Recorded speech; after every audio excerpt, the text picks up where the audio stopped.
the Delusional Series, compiled according to the teachings of the Master. Author Fafu.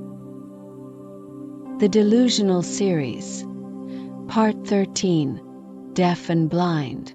Why do we call it a script?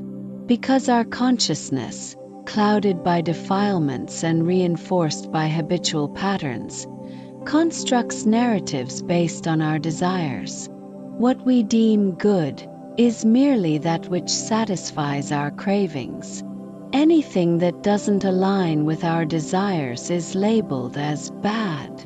For instance, we might find the spicy cuisine of Sichuan unbearable, the sweetness of Shanghai overwhelming, and the blandness of Guangdong unpalatable. Our minds, clouded by these defilements, create narratives that reinforce our own preferences, condemning as wrong anything that doesn't conform to our limited perspectives.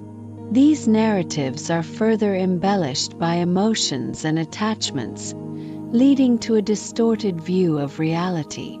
We become the director, writer, and actor in our own personal dramas, creating a world that conforms to our desires and prejudices.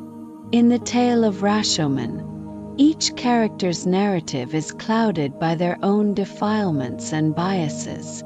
Driven by the desire for self-justification, they embellish their actions and motivations, seeking validation and sympathy from others.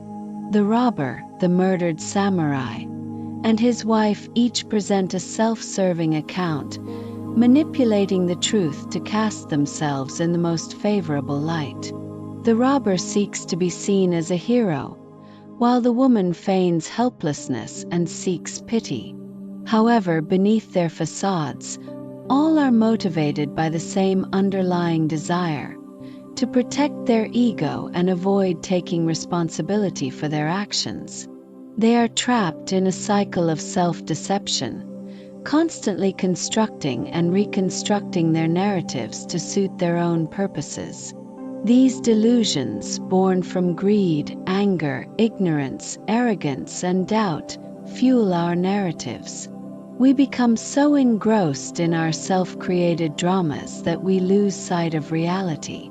We identify so deeply with our characters that we believe ourselves to be the very roles we play. But these are merely performances, elaborate fabrications of the mind. We weave these intricate tales, convincing ourselves of their authenticity. And, in a further act of delusion, we even reach across time and space, adopting the roles of others that we admire. Essentially, you are all like Ding Chuanqiu, craving the adoration and flattery of others. You thrive on praise and crumble under criticism.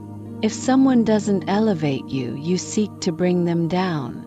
This pattern of seeking validation and inflicting harm persists across lifetimes, as you endlessly cycle through various roles and identities.